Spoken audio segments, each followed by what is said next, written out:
Pizza খাওয়া শেষ, এখন মুরগি ভাজা খাবো।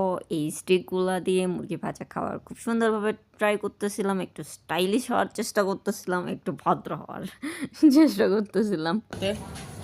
সুন্দর করে ভিডিও করতেছি না, এইরকম করে সুন্দর করে করবেন। আব্দুল কি খাবেন পানি?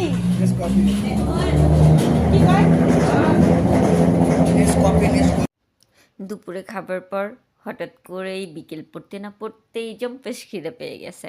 কাকির আসলে খিদে পেয়েছিল, ওই জন্য আমাকে জিজ্ঞেস করতেছিল, তোমাকে খিদে লাগছে? আমি বললাম হ্যাঁ একটু একটু লাগছে। তো বলছে আমারও খিদে লাগছে। ওনার খিদে পাইছে, ওই জন্য আমারে জিজ্ঞেস করতেছিল আসলে। তো ওই সময় মেহেদি ভাইও ছিল, উনি যে খাবারগুলো নিয়ে আসলো। দেন কি হলো দেখে নেন।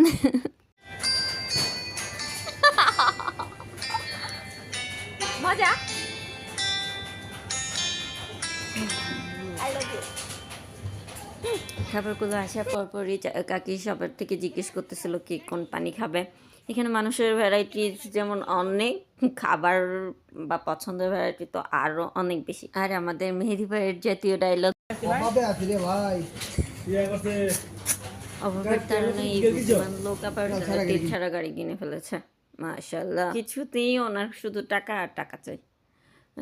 আসলে ফান করছি, উনি Thank you আসলে so অনেক পরিশ্রমী একটা মানুষ। আলহামদুলিল্লাহ। কাকি বলতেছিল এই দোকানের পিৎজা নাকি অনেক বেশি মজা অন্য জায়গার চাইতে। উনি অনেক জায়গায় খেয়ে দেখেছে, বলতেছিল যে এখানকার পিৎজা সবচাইতে মজা। এখানে আসার পর আমি ফার্স্ট টাইম এই পিৎজাটা ট্রাই করতেছি, বেশ মজা ছিল, ভালো খারাপ না। তারপর আবার গরম গরম খেতে মজা লাগতেছিল। পিৎজা খেতে খেতেই আমার মালাই চা চলে এসেছে। আমি সবসময় মালাই চাই খাই, সেই জন্য আমাকে কেউ জিজ্ঞেসও করে না তুমি কোন পানিটা খাবা। আমার কাকি জানে যে আমি এইটাই সবসময় খাই।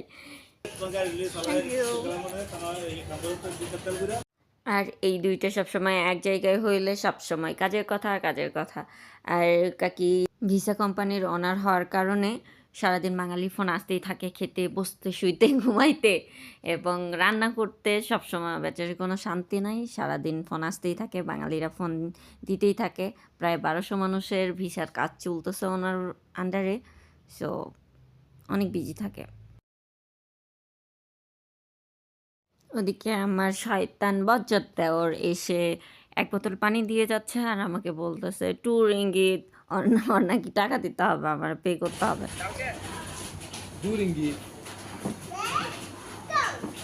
পিৎজা খাওয়া শেষ, এখন মুরগি ভাজা খাবো। এই স্টিকগুলা দিয়ে মুরগি ভাজা খাওয়ার খুব সুন্দরভাবে ট্রাই করতেছিলাম, একটু স্টাইলিশ হওয়ার চেষ্টা করতেছিলাম।